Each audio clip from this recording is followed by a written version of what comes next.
Sonic Cast getting underway. You got your people. Sonic, what's up? What's poppin'? DC is chilling. Your player partner, G-Biz. Of course, the one and only superstar over here, Baron Davis, is in the building. What's happening? What's going on, boo? All right. Happy holidays. So this event, this is why you're here to talk about the event, but, you know, I know the boys over here being Dub Nation fans, I got some questions for the back then real quick, but the Black Santa You Wish workshop that's popping up. Yeah, so we have, down at Jack London Square, we have a retail pop-up, which is like a Winter Wonderland workshop. Get to meet Black Santa, right? Great, it's photo friendly, so Instagrammable. Build ornaments, shoot some hoops. It's a fun experience. I wanted to do something here, especially in the Bay Area, because the Bay Area for me is like home, and the Bay Area is responsible, right? It's socially responsible. We would like to hope so. Yeah, just socially responsible. Most of the time. Some of y'all ain't. You know who you are. Yeah, Shout out to y'all. We got to recognize the delinquents too. Holla at y'all. Hey. But Good. so I saw the pictures of the initial kickoff of the event. Amazing. Everybody was out there, representing and whatnot. And of course, you have the two people walking around as Black Santa and Mrs. Black Santa, I guess, right? Mrs. C, yeah. Cecilia Lee, yeah. She's super independent. She was born on Valentine's Day. Oh, she got a whole story. Yeah, so she she has a whole story. She's super independent. She runs operations, has her own business, And that's why she called Mrs. C. She don't want to be called Mrs. Claus. She got her own identity. Okay. Yeah, don't put her in that box. That woman out there making it happen. Yeah. Right. She like, what you mean? I ain't no Claus wife. Right. I do this. Right. He worked for me. That's dope. I love it. But, it's not just, about selling merch. I know you have stuff available, which you have the Black Santa t-shirt on. Yeah. I got the Bless Someone beanie on, you know what I'm saying? And we passed out some different shirts that are out there. That are dope. The League of Santa shirt we got in this thing, man. This is dope. Yeah. The cream tree. Let's see. That one's probably my favorite. And I didn't get one of those. Robin, get it together, baby. The ornaments. You already knew I wanted one of those. I got you. She gave me the little girl tee. Like, how? It's for nice. How? It's all good. But it's also about bringing the community together. And that's why, Mrs. C got her own, beautiful business, independent woman persona and everything else. So people go out there, they get a positive message. They get to have some fun doing ornaments. They get to take some memorabilia with them away from it. And it's just a dope event. And it's going to be here through December 24th, right? The day before Christmas. Yep, the day before Christmas. And the goal was, one, just launching this business is the content. We know that content is king. Mm-hmm. And so for us, we wanted to start to shift the paradigm in the way people think. Right. And me being a huge fan of Walt Disney, I go to Disneyland maybe like 25 times a year. Are you serious? We were just there. We just got back. Yeah. And it's fun every time. I wanted, and going through a small world and seeing like his vision, I wanted to take a small world and make it smaller, because when you look at this room, this room is a better reflection of what the world looks like and what the majority. And so now we want to build those characters, those holiday characters, those stories, those family stories that we can see ourselves in a mixed culture, a race of positive African-American people, and just really start to celebrate ourselves and then learn other people's culture and celebrate them. And so that's what this platform, that's what You Wish is for.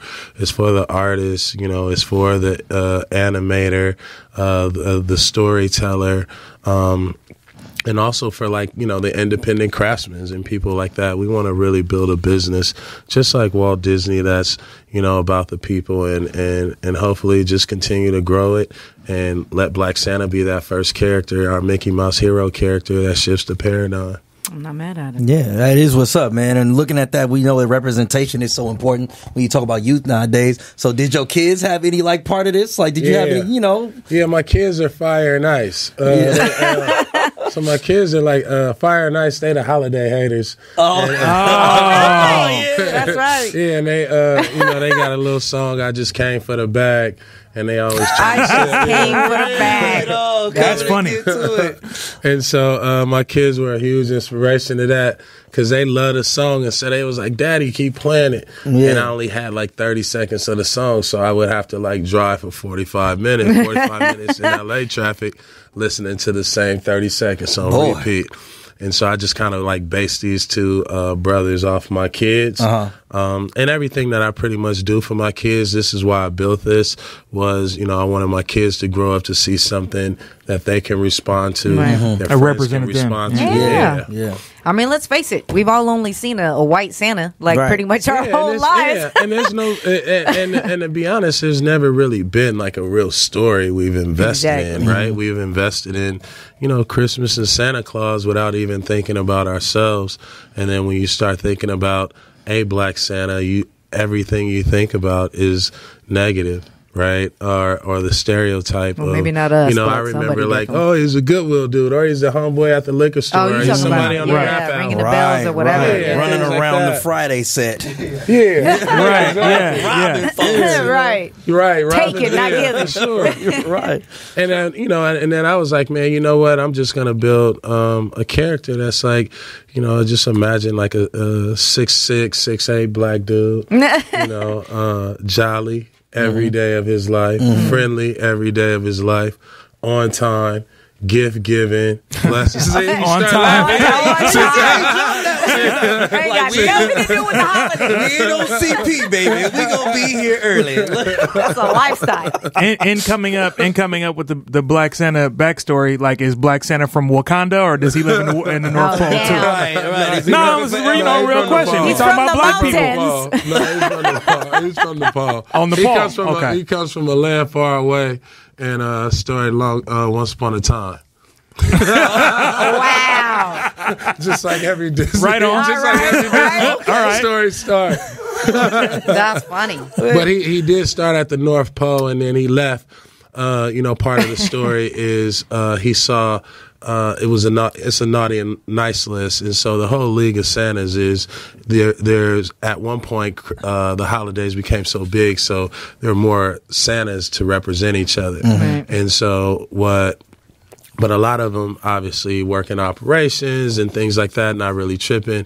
And, Santa Claus has always had like this corporate, he's been the corporate face of Christmas. And so Black Santa basically was mining through the naughty and nice list. And then he saw, he was like, man, let me check out what's happening, which of these kids are naughty. And so he went and did a profile, saw the kid, and just realized that the kid, was his parents didn't really have a home. They were kind of moving through the streets. And so that's what propelled him to say, like, it's an unfair advantage to have a naughty and a nice list, because sometimes kids, you got to get to the root of the story. Right. So he kind of like packed his bags, and then he shot down to the South Pole, and on his journey he met, all these so here's the big question. When this movie coming out? Right. You are building it, bro. Like, complex storyline. And which role can I voice? Because I already see I need you. You know what I'm saying? Can I be Mr. C? What's cracking? I'm in this. I got you. That's dope. You got the whole get down for everybody. That's big. No, for real though. You need to do a film or a short film. Seriously. A book. All of that. Yeah, we got it. I know all Robin coming. knows what's up.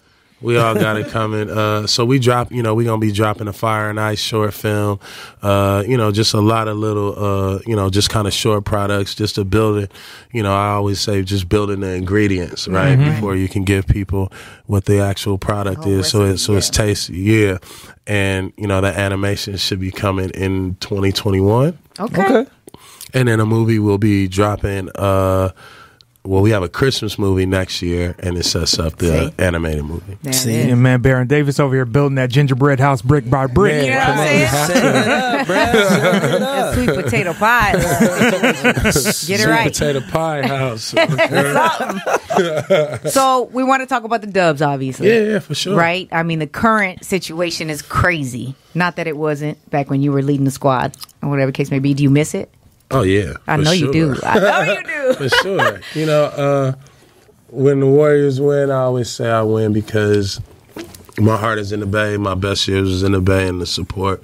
So, I'm always a Warrior fan just because of, the players and the energy and all that. Yeah. And your connection to it. Yeah, my connection. I time well served. I wish I could have served some more time here. But, that's my squad. Steph Curry is my favorite player. And, I like a lot of the guys on the team. I think they're going to get it together, which I'm sure they got it together last year, the year before that. I just think it's, people are a little bored now because, is different, in the Bay when you're used to winning, right? And so now it's like, oh, man, it's like, drama and chaos, but everybody pretty much so laid back. This is the first time I've seen the fans like really reacting to going crazy. Shenanigans on the court, but I just think it's because of the championships and I mean, it makes it rougher. Yeah, you know what I'm saying? Everybody, because you're held to a standard now. Exactly. Yeah. Exactly. Yeah, it's a lot of pressure. They have a lot of pressure, but For a lot sure. of times, like it's those are your brothers too. You see them dudes every day. Some days you got a bad day. Some days it just don't click. You know what I mean? The Like the other peanut day butter with and the Katie? jelly don't taste good today on the sandwich. You know what I mean? You think people are too rough on KD and his moving around and whatnot? And then how do you feel about the situation with him and Draymond recently? With them getting into it on the court and jeopardizing the game and basically. I like KD. The reason why I like KD because he a hooper. Right, so when it's time to play some basketball, Kevin Durant about to show up and he gonna show out. Right, and I like him because he plays like the type of teammate you would want to play with. Right, and so you can't ask for more than that in a person and a teammate like that. Draymond Green is the dude you need. Right, he's the dude who keep everybody on edge. Even his teammates, whether it's comfortable or not, sometimes he crossed the line. You know what I mean? And not a lot, but just because he has that volatility. Yeah, you kind of need a dude like that because he's also, when he turns it on in a positive note, he's the glue. Right. And so they going to get over that. If they don't get over it, they professionals, they going to work through it. Right. But when they turn all this drama and stuff into something positive, you're looking at a glue guy matched up with, the best scorer in the league or one of the best scorers in league history, I ain't basically really see no can't problems. lose. They just got to work it out, so you don't have to see that on the court. But they're gonna have some matchup. They're gonna have some matchup problems this year coming in the playoffs. Yeah, because there's a lot of teams in the West that are gaining. Right, is when you're at the top.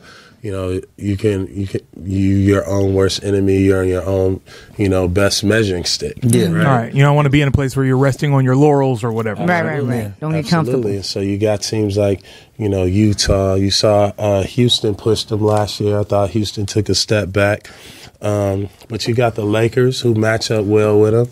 It's just like teams aren't as afraid.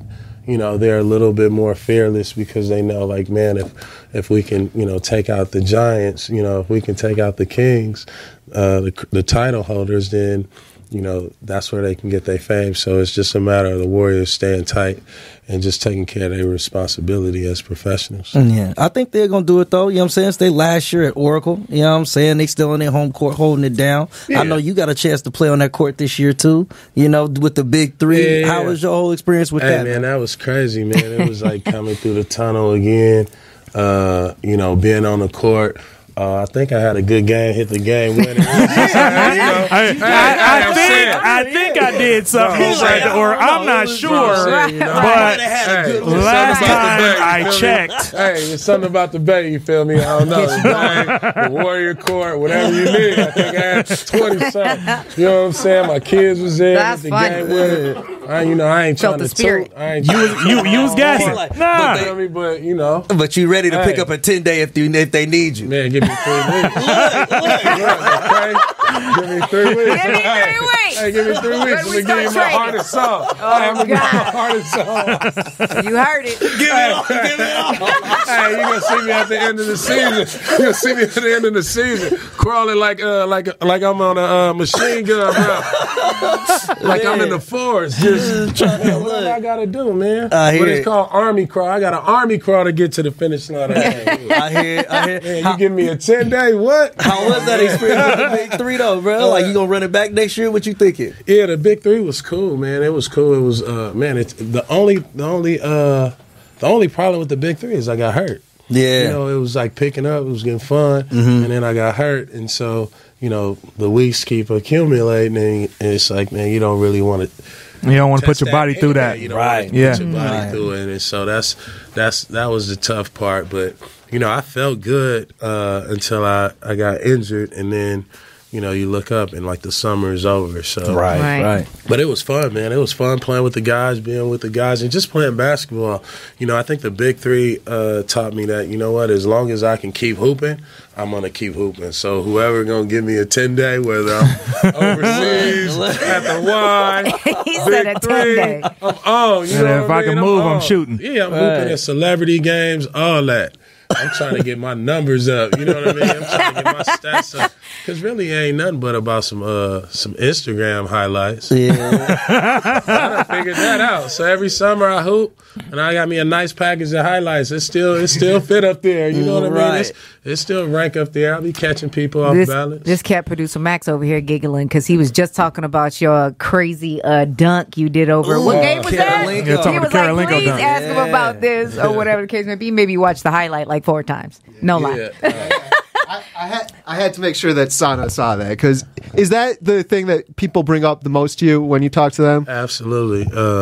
You know, it's like you be at the bar and then it's like you chilling and you see a dude, he be looking at you, like, all right, dog. And you looking at him like, all right, What's up? All right, dog, what's up? Yeah.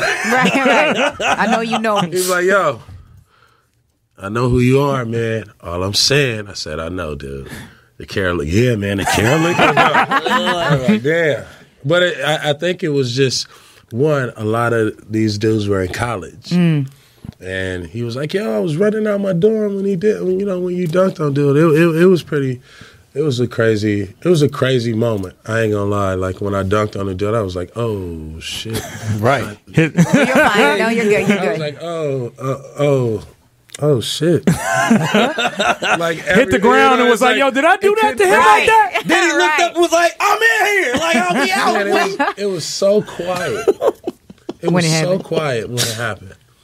It probably wasn't quiet for long. Just in your head, it felt like 30 seconds or something. I couldn't hear anything. Wow. That's how loud it was. Oh, got you.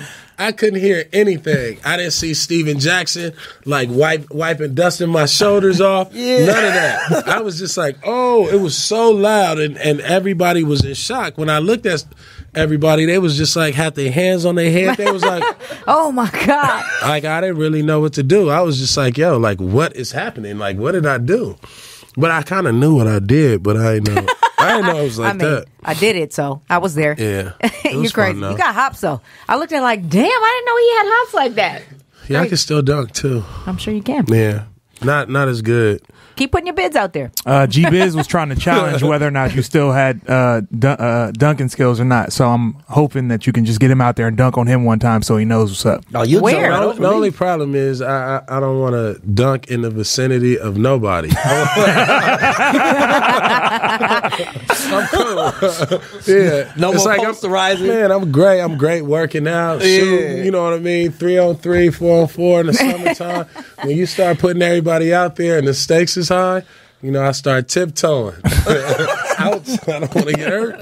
Right. I don't want to get hurt. Yeah, I hear that, man. But yeah, continue to do it, bro. Like I said, I love watching you in the Big Three this year, man. Yeah. You know what I'm saying? I love to see what you got going on with this organization right here, man. Keep on doing great work in the streets. I appreciate it, man. Thank you, guys. Big. And go out and visit that Black Santa You Wish shop out there. They got it out there until Christmas Eve. Yeah. Pick up one of these shirts. Yeah, man. Take the babies by there or whatnot. Get your ornaments built. And, also just, rock with it's an Oakland business, man. If you're out here in the Bay Area, you got to do that. Believe so what's the website? Because I know you can order these online, too. BlackSanta.com. Okay. And you can see everything they got for you out there. Yeah. And big ups to you. Come through and kick it with us, man. Yeah, Let you anytime. take over the show someday. Come on, let me DJ. Let me do all that. Oh, yeah, you do be mixing, bro. I did pull up on you in the club. Hey, bro. Stop it. No. I got records, B too. did his thing. Okay, but is he good, though? I got records. What does that mean? Are you good? Is he good at blending them? I got a record. His blending game wasn't bad. No, I got records, too. I produce. Tell the man the truth. I just did. I got records. I don't know. I got records. I got a record. Yeah, I got a record right now. I'm telling you. Oh, Bard Oatmeal. You rapping on it or what? No, it's Bard Oatmeal. It's a Bard Oatmeal? Bart. Oatmeal. Like the train. Yeah. Bart Oatmeal. You eat. Wait. Explain. Okay. Get Okay. a ball. I need We some got to help. get this right Bart before we leave. Oatmeal. So Bart Oatmeal is a producer. He a legend. Oh, And- his last name is Oatmeal. his Oatmeal. Okay. And Bart Oatmeal used to be like he had like a mixtape in Santa Monica, but he just rolled around like on a bike now. But he had this old school like beat tape, so he let me get the name Bart Oatmeal, and so I just make the beats. Bart Oatmeal. Oh, you're producing under the name Bart Oatmeal now. Yeah. Okay. Okay. All right. Well, Bart look for Oatmeal. him. I was like, I got yo, a is this record. about I got eating a breakfast on record. the train? I don't know what's going on right now. got a Killing me. record. You I hit the got pen a before you record. walk in here? Huh? Did you hit the pen before you walked in? No. I got a record, Bart Oatmeal. I'm just telling you. I'm letting you know. No, right, I don't hit it smoke up, the man. pen. I don't smoke out of no pen. Oh, okay, my bad. Backwood. Go out there, check it out. Jacqueline and Square, Black Santa You Wish workshop is out there till Christmas Eve. And, check out blacksanta.com. Support your man, Baron Davis, because he's supporting the community. Absolutely got to do it. Straight up. Christmas was everything around me. Crummel. Crummel. Sign cast. Make sure you subscribe over there with the free iHeartRadio app. Listen to us Monday through Friday, 6 to 10 a.m. Sign G Morning Show in the Bay, right here on KMEL. We'll holla. You're. Peace.